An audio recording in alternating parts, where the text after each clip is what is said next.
Miscellaneous exercise मधले काही questions आहेत. त्यातला question number 6.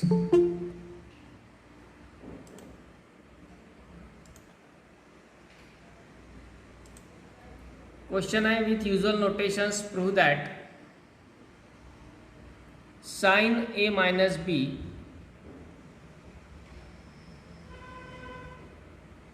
upon sin a plus b equal to a square minus b square upon c square. First of all left side आपण घेऊ शकतो किंवा separately sign ए minus B ची value आधी तयार करू शकतो. पण कुठल्याही प्रकारे काही लिहिलं तरी आपल्याला आधी साइन रूल लिहून घ्यावं लागेल. In triangle ABC by sine rule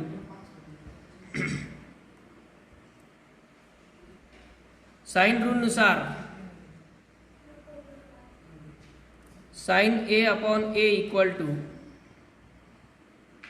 sign B upon B equal to sine C upon C equal to K.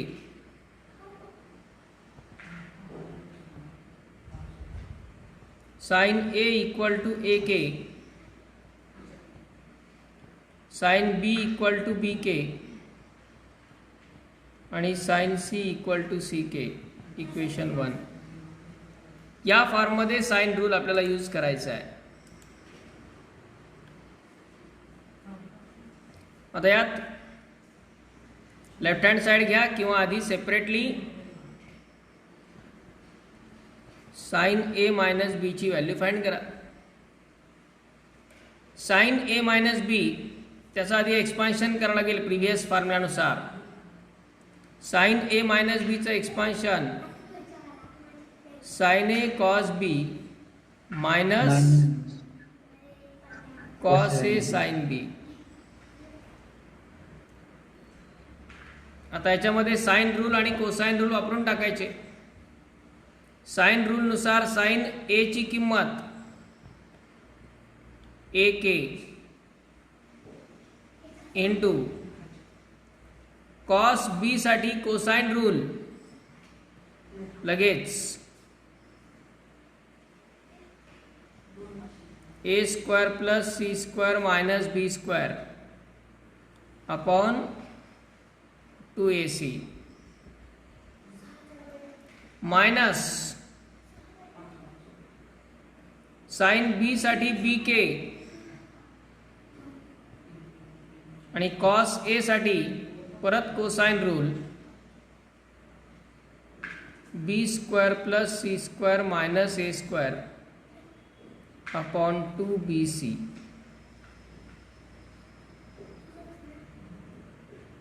इथे हा A कॅन्सल झाला, B कॅन्सल झाला. दोन्ही टर्म मध्ये K मल्टिप्लाय K कॉमन येईल.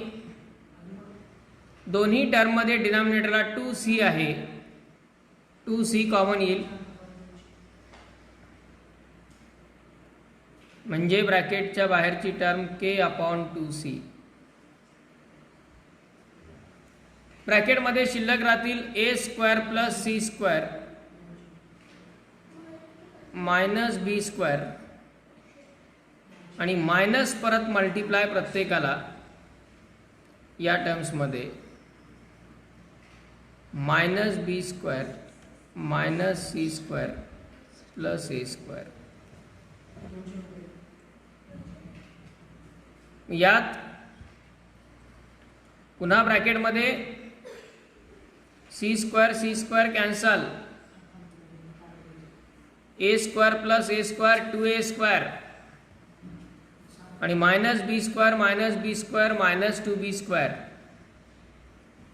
म्हणजे टर्म येईल K upon 2C in bracket 2A square minus 2B square. 2 common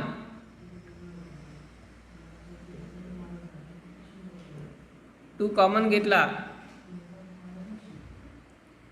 तर 2k अपॉन 2c ए स्क्वेअर मायनस बी स्क्वेअर, यातला 2 2 कॅन्सल,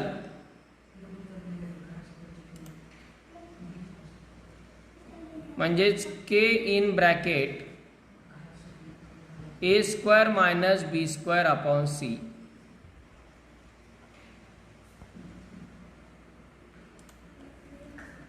पहा आहे का हीच व्हॅल्यू?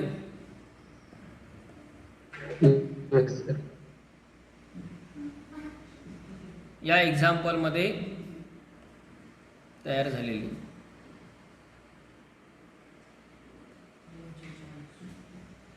ऑब्जेक्टिव्ह क्वेश्चन साठी ही डायरेक्ट लक्षात ठेवणं सुद्धा कन्व्हिनियंट आहे.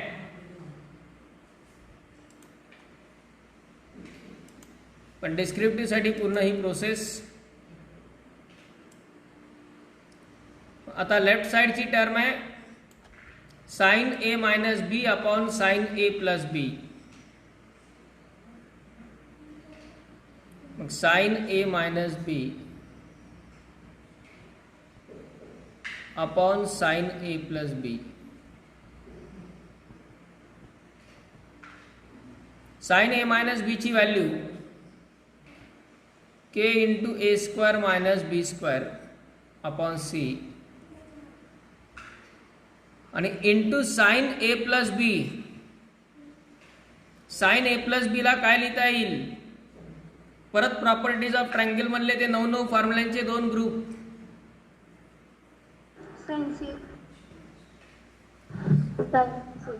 Sign A plus B equal to sine C. Mainly problem solve न होण्याचं एकत्रित कारण असं की सगळे फॉर्म्युले आपण एकत्रितपणे लिहित नाही, ते सोडवताना समोर ठेवत नाही आणि सगळं आपल्या डोक्यात आहे असा आपला कॉन्फिडन्स ओव्हर कॉन्फिडन्स असतो, तो काही उपयोगाचा नाही. प्रत्येक स्टेपला विचार करायचा काय कुठला रिझल्ट उपयोगाला येऊ शकतो, काय होऊ शकतं याचं. k into bracket A square minus B square upon C into परत साइन सी ची व्हॅल्यू साइन सी ची व्हॅल्यू सी के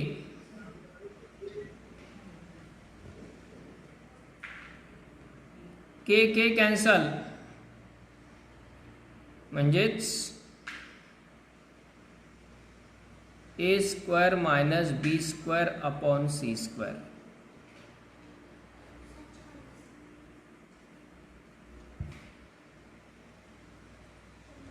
क्वेश्चन असा आहे solve the triangle in which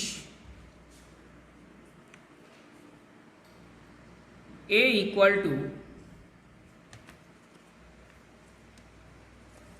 root 3 plus 1,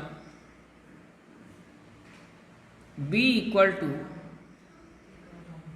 root 3 minus 1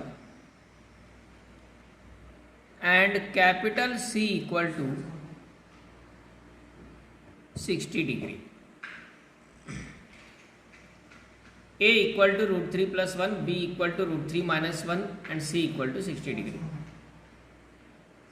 या टाईपचा जो क्वेश्चन असतो त्यामध्ये आपल्याला फाइंड करायचं असतं solution of triangle. Actually section जो आहे त्याचं नावच आहे सोल्युशन ऑफ ट्रायंगल आणि सगळ्यात कमी क्वेश्चन सोल्युशन ऑफ ट्रायंगलवरती येते. सोल्युशन ऑफ ट्रायंगलचा क्वेश्चन हा असतो, पण यावरती खूप कमी क्वेश्चन आहेत. याच्या ॲप्लिकेशन्सवरती जास्त आहे, म्हणजे sine rule, cosine rule, projection rule, Napier's analogy, half angle फॉर्म्युले, याच्यावरती क्वेश्चन जास्त आहेत. ते पण सोल्युशन ऑफ ट्रायंगलचाच एक भाग आहे. पण ॲक्च्युअली सॉल्व द ट्रायंगल असा क्वेश्चन ज्यावेळी असतो याचा अर्थ काय की कुठल्याही ट्रायंगलला 6 सोल्युशन असतात एकूण, म्हणजे 3 त्याच्या साईडच्या लेंथ आणि 3 त्याच्या अँगल. आता सॉल्व द ट्रायंगल म्हटलं की याचा अर्थ आपल्याला ट्रायंगलच्या 3ही साईडच्या लेंथ फाइंड करायच्या आहेत आणि ट्रँगलच्या तीनही अँगलचे मेजर्स फाइंड करायचे आहेत. ट्रँगलच्या तीनही साईडच्या लेंथ आणि ट्रँगलच्या तीनही अँगल्सच्या व्हॅल्यू फाइंड करायच्या आहेत. पैकी इथे दोन साईडच्या लेंथ दिलेल्या आहेत ए आणि बी. म्हणजे आपल्याला फाइंड काय काय करायचं आहे. एक म्हणजे स्मॉल सी फाइंड करायचं आहे आपल्याला. तिसरी साईड, दोन साईडची लेंथ दिली आहे, तिसरी साईड आपल्याला फाइंड करायची आहे. आणि एक अँगल दिला आहे सी, दुसरे दोन अँगल फाइंड करायचे आहेत. म्हणजे स्मॉल सी, कॅपिटल ए आणि कॅपिटल बी. 6 व्हॅल्यूपैकी 3 व्हॅल्यू दिल्या आहेत. ह्या 3 व्हॅल्यू फाइंड करायच्या आहेत. फॉर्म्युले भरपूर आहेत आपल्याकडे.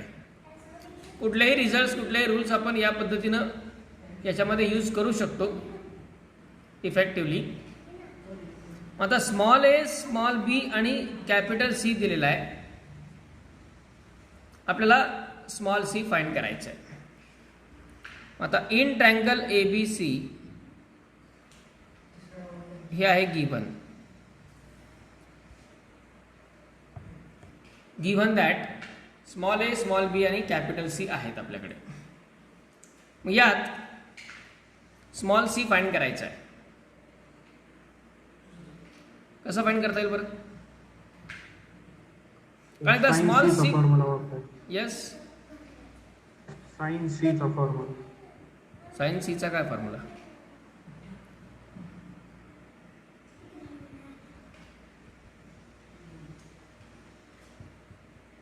स्मॉल सी फाइंड करायचा आहे. अँगल सी तर दिलेला आहे, स्मॉल सी फाइंड करायचं आहे.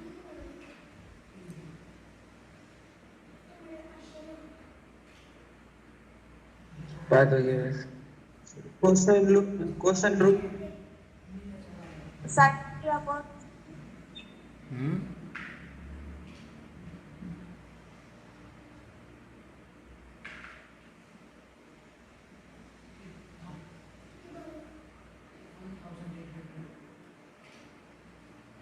कुठला रूल, कुठला formula?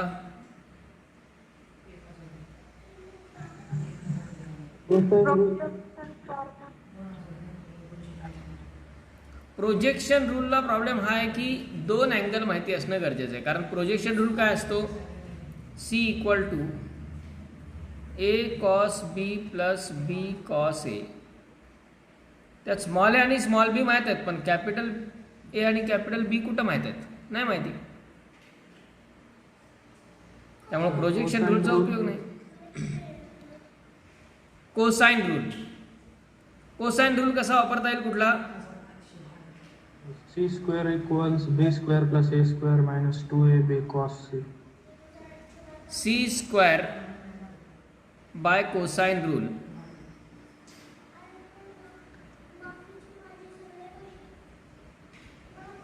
C square equal to A square plus B square minus 2ab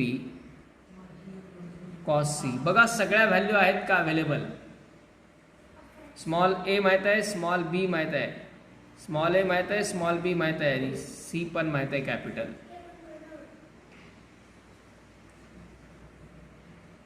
okay,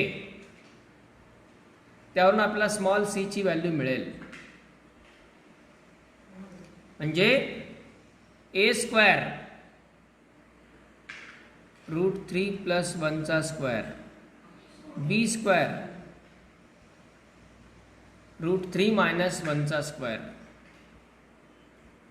-2 into ए ची व्हॅल्यू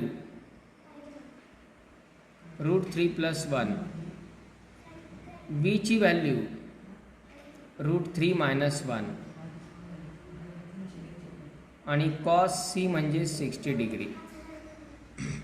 आता फक्त कॅल्क्युलेशनच आहे. ए ची व्हॅल्यू √3 + 1 आहे, त्याचा ब्रॅकेट स्क्वेअर. याला ए प्लस बी ब्रॅकेट स्क्वेअरने एक्सपान्शन करावं लागेल. ए प्लस बी ब्रॅकेट स्क्वेअर, ए square plus 2ab plus B square. ए स्क्वेअर म्हणजे √3 चा स्क्वेअर, 2ab म्हणजे 2√3 आणि बी स्क्वेअर म्हणजे 1. प्लस ए मायनस बीचा ब्रॅकेट स्क्वेअर, √3चा स्क्वेअर म्हणजे 3 मायनस 2√3 आणि प्लस 1. बरोबर आहे. ए plus B bracket square, A minus B bracket square,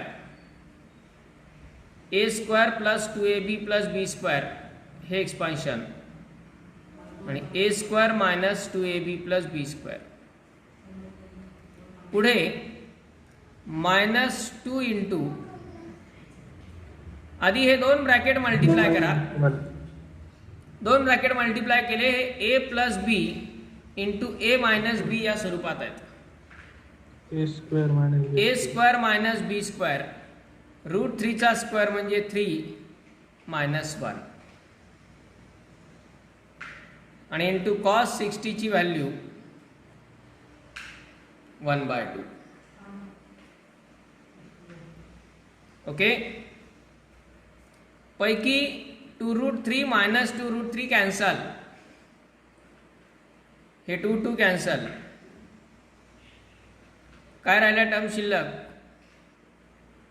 3 plus 1 plus 3 plus 1, 4 plus 4 8 आणि 8 मायनस 2 6.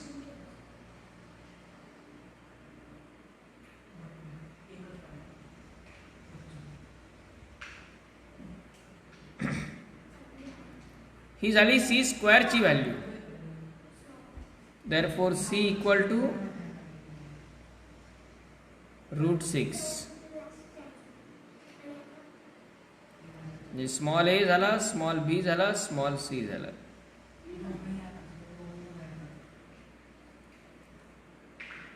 आता फाइंड करायचे अँगल ए आणि अँगल बी. हे कसे फाइंड करणार सांगा. कोसाइन रूलच वापरायचा पुन्हा एकदा.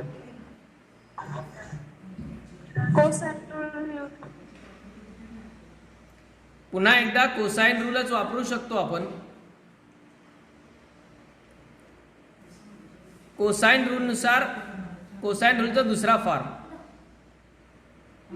कोसाइन रूल नुसार कॉस ए इक्वल टू काय? B square plus C square minus A square upon 2bc. B square plus C square minus A square upon 2bc. म्हणजे याच्यामध्ये आपल्याला परत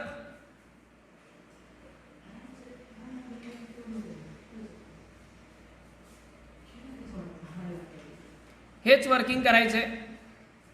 याच प्रकारचे काही सिम्प्लिफिकेशन असतील. बरोबर आहे. काय होईल? व्हॅल्यू सबस्टिट्यूट केल्या तर B square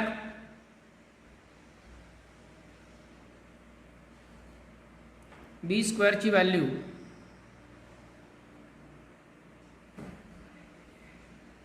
√3 minus 1 bracket square, C square म्हणजे √6चा स्क्वेअर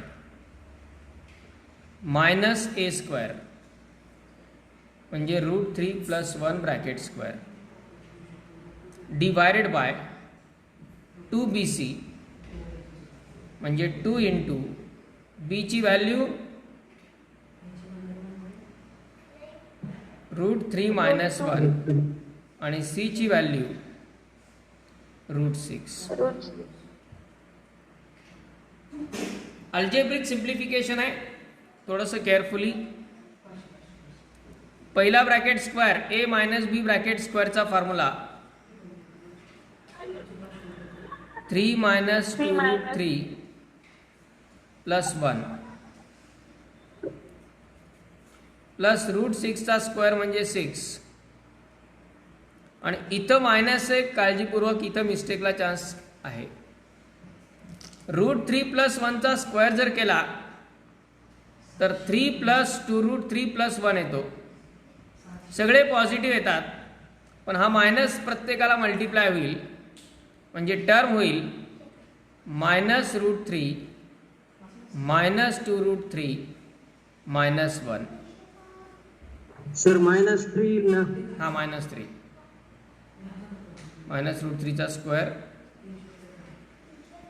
-3 -2√3 -1 डिवायडेड बाय डिनॉमिनेटर सध्या तसाच ठेवू आपण 2 इंटू √3 -1 इंटू √6. आता यामध्ये न्यूमरेटर केअरफुली पहा. 3 प्लस आणि 3 मायनस हे कॅन्सल होऊन जातील.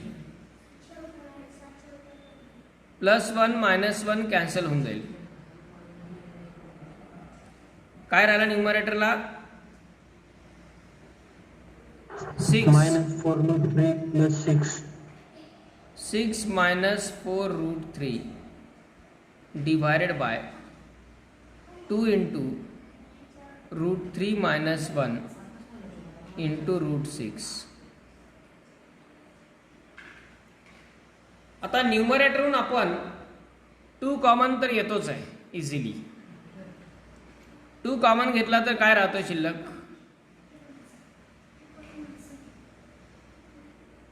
3 - 2√3 बरोबर.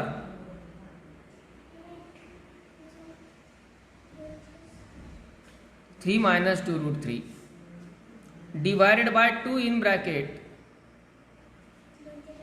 √3 -1 इंटू √6. हे 2 कॅन्सल.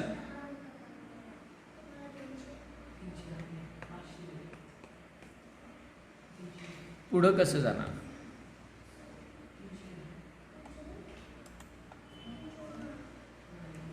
येस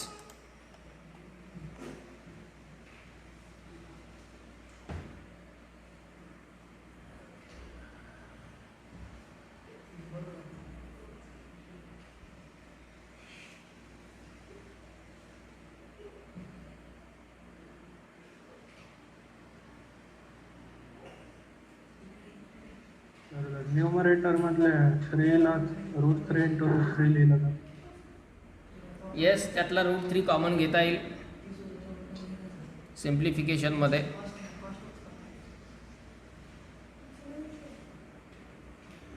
न्यूमरेटरहून ब्रॅकेटमधून √3 कॉमन येतो कारण 3 ला आपण √3 इंटू √3 लिहू शकतो. जर √3 कॉमन घेतला तर ब्रॅकेटला राहील √3 - 2 आणि डिनॉमिनेटरला पहिला ब्रॅकेट तर आहे √3 - 1 आणि बाहेर जो √6 आहे त्या √6 ला आपण √3 इंटू √2 असं लिहू शकतो. मग यातला √3 कॅन्सल होईल. पुढे काय?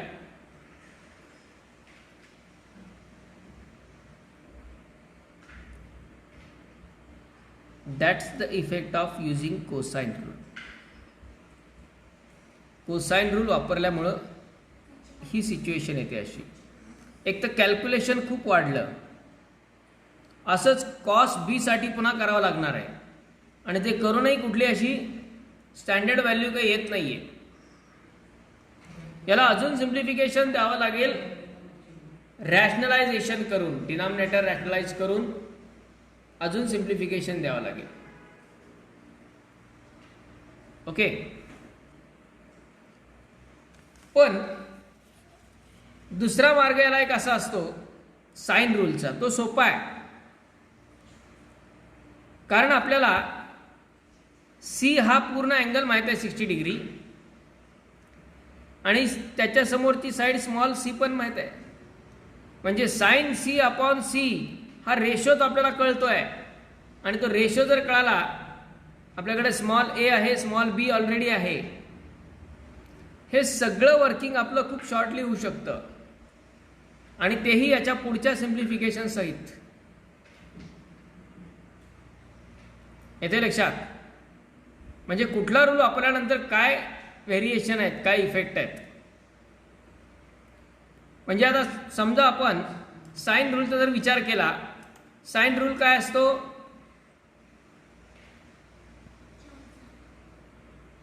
Sign A sin A upon A upon A equal to sin B upon B C upon sine C upon C by sine rule. आता यात साइन ए आपल्याला माहिती नाहीये, पण स्मॉल ए माहित आहे. स्मॉल ए ची व्हॅल्यू काय? Root 3 plus 1. minus 1 root 3 plus 1 sine B upon small B ची व्हॅल्यू 3 minus 1 साइन सी म्हणजे साइन 60 अपॉन सी म्हणजे रूट 6 इक्वल टू के आपण लिहित असतो. तो के म्हणजेच ही व्हॅल्यू येणार कॉन्स्टंट. मग आता हा आणि हा इक्वेट केला की साइन ए मिळणार डायरेक्ट. हा आणि हा इक्वेट केला की साइन बी मिळणार, बरोबर. पण याला आपण आणखी फाइंड करू शकतो. साइन 60 ची व्हॅल्यू काय? root 3 by 2 म्हणजे त्याला आपण इक्वल टू तसंच लिहू शकतो, रूट 3/2 इंटू रूट 6. तो परत मॉडिफाय होईल. रूट 6ला आपण रूट 3 इंटू रूट 2 लिहू शकतो, बरोबर. रूट 3 तसाच 2 इंटू रूट 3 इंटू रूट 2 हा कॅन्सल झाला, म्हणजे व्हॅल्यू आली 1/2 रूट 2, बरोबर.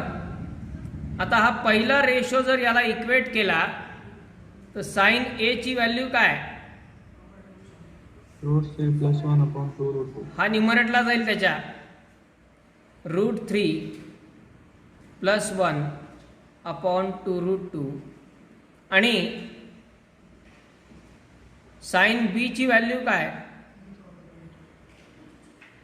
root 3 minus 1 upon 2 root. At a time दोन्ही व्हॅल्यू मिळाल्या, तेही विथ मिनिमम कॅल्क्युलेशन.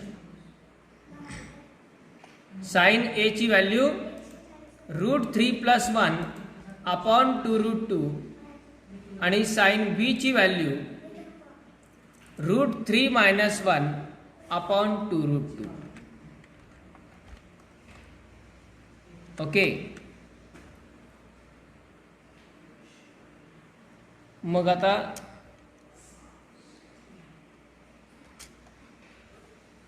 पण असंही अँगल तर कुठे मिळालाय आपल्याला? अँगल कुठे मिळालाय? 75 degree येते sir. हा 75 degree 75 डिग्री. जसे आपले 30 डिग्री, 45 डिग्री आणि 75 डिग्री हे अँगल्स असतात, तसेच 3 अँगल्स आहेत from the 11th trigonometry section. जर आठवत असतील त्यांच्या व्हॅल्यूज 15 डिग्री, 75 डिग्री आणि तिसरा एक अँगल असतो 105 डिग्री. पण दोन व्हॅल्यू जरी फक्त लक्षात ठेवल्या आपण 15 आणि 75च्या, दॅट इज ऑल्सो सफिशियंट. कारण 105 ही व्हॅल्यू एकतर 15 डिग्रीवरून इझिली आपल्याला तयार करता येते अलाइड अँगल फॉर्म्युलांच्या कन्सेप्टवरून.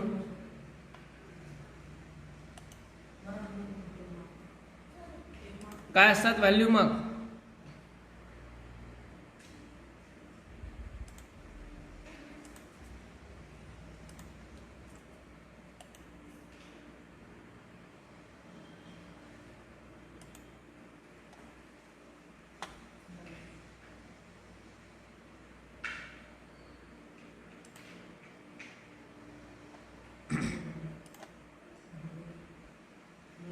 येस.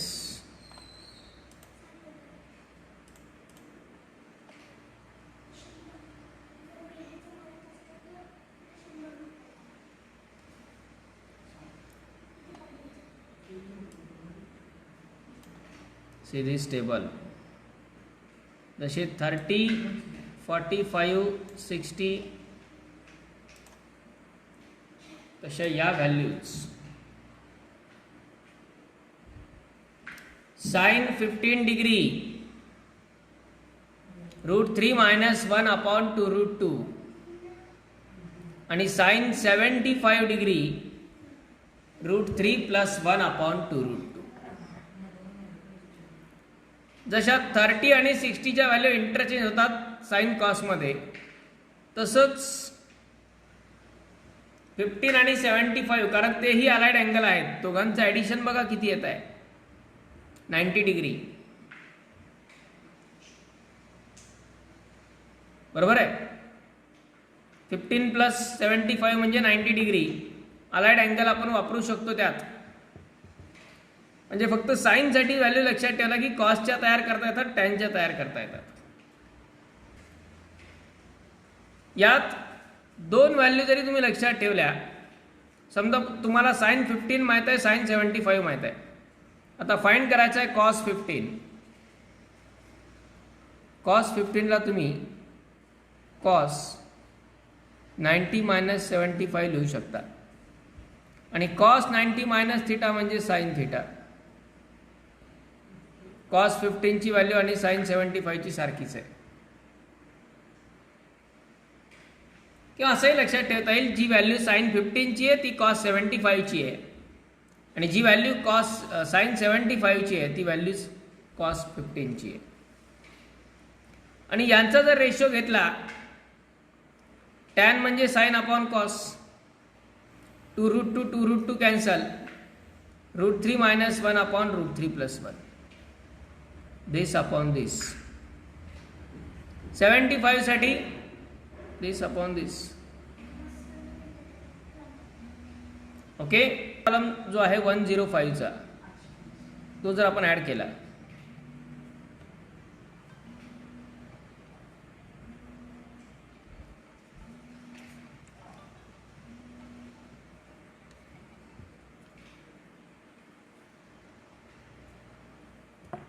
समजा आपल्याला साइन 105ची व्हॅल्यू फाइंड करायची आहे. साइन 105 यालाच आपण साइन 180 - 75 असं लिहू शकतो. बरोबर आहे. साइन 105 म्हणजेच 180 - 75 लिहिता येईल आणि साइन 180 - थीटा म्हणजेच sine theta.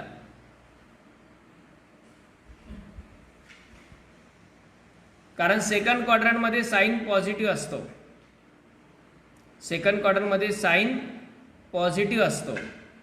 Sign 180 - theta ratio बदलणार नाही, साइन थीटाच येणार. त्यामुळे साइन 105 आणि साइन 75 या व्हॅल्यूज सेम येतील, √3 + 1/2√2. पण कॉसमध्ये मात्र असं होणार नाही. Cos 180 - theta minus cos theta आणि त्यामुळे व्हॅल्यू येते 1 - √3/2√2. आणि टॅन 105 त्याला आपल्याला लिहिता येतं 1 + √3/1 - √3. आता इथे साईनसाठी 75 आणि 105ची व्हॅल्यू सेम येते. म्हणजे आपल्याला ही value sign A = √3 + 1/2√2 implies that A = 75 degree or 105 degree and B = B मध्ये मात्र √3 - 1/2√2. इथे 75 और 105 येणार नाही, कारण ह्या दोन्ही व्हॅल्यू डिफरंट आहेत. सॉरी 15 डिग्री और 105 येणार नाही, कारण 15ला इथं मायनस आहे 105ला प्लस आहे, त्यामुळे हे दोन सारखे नाही आहेत, पण हे दोन सारखे आहेत. म्हणजे एक व्हॅल्यू 15 कन्फर्म झाली बीची. बीची व्हॅल्यू किती झाली? 15 कन्फर्म. आता A plus B plus C equal to 180 degree. A आपल्याला शोधायचा आहे, दोनपैकी काय आहे तो. बी आहे 15, सी आहे 60 इक्वल टू 180 डिग्री. म्हणजेच A equal to 15 plus 60 75, 180 minus 75 that is 105 degree. आणि मग finally solutions of triangle ABC are. Triangle ABC चे सोल्युशन्स काय होतील? Small a √3 + 1, small b √3 - 1, small c √6, capital A 105, capital B 15 आणि capital C 60 degree. These are the solutions. आता जर cosine रूलने आपण गेलो, एक अँगल फाइंड केला की तिसरा अँगल आपण A + B + C equal to 180 ने पण शोधू शकतो, काही प्रॉब्लेम नाही. पण कोसाइन रूलनुसार कॅल्क्युलेशन वर्कच जास्त वाढतंय, त्यामुळे याला साइन रूल जास्त कन्व्हिनियंट आहे. याला तुम्ही सिम्प्लिफाय करा, पुढे cos 15 ची व्हॅल्यू मिळून जाईल तुम्हाला रॅशनलाइज केल्यानंतर. पुढे सिम्प्लिफिकेशन म्हणजे काय? रॅशनलायझिंग. रॅशनलायझेशन केलं डिनॉमिनेटरचं तर काय येईल? √3 - 2 अपॉन √3 - 1 इंटू √2. डिनॉमिनेटर रॅशनलाइज करायचं आहे, त्यासाठी मल्टिप्लाइड बाय √3 + 1 डिवाइड बाय √3 + 1. न्यूमरेटरची टर्म बाय टर्म मल्टिप्लिकेशन. इथं a - b a + b चा फॉर्म्युला वापरला तर 2√2 डिनॉमिनेटरला येतो आणि न्यूमरेटर सिम्प्लिफाय. काय न्यूमरेटरचं multiplication? Term by term.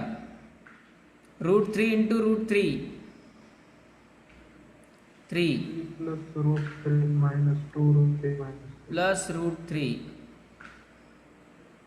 Minus 2√3 minus 2 divided by √3 - 1 into √3 + 1 म्हणजे 2 2√2.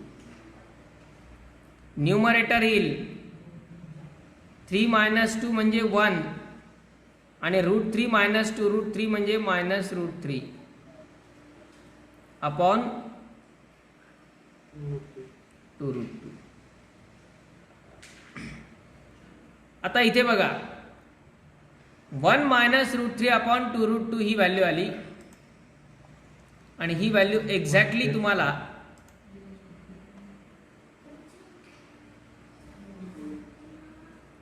cos 105 चीच व्हॅल्यू देतोय. 1 - √3 अपॉन म्हणजे a झाला 105. त्याच्यात काही दोन व्हॅल्यूज येत नाहीत 15 75. इथे फक्त का होतं, ह्या दोन व्हॅल्यू सारख्या असल्यामुळं 75 आणि 105 सारख्या असल्यामुळं मग आपला तो चेक करावा लागतो a + b + c चा. इथं त्याची गरज नाही. जर आपण ही व्हॅल्यू घेतली 1 - √3 अपॉन 2√2, यात आपण डायरेक्ट म्हणू शकतो इम्प्लाइज दॅट ही व्हॅल्यू कुणाची आहे? cos a. implies that a equal to 105.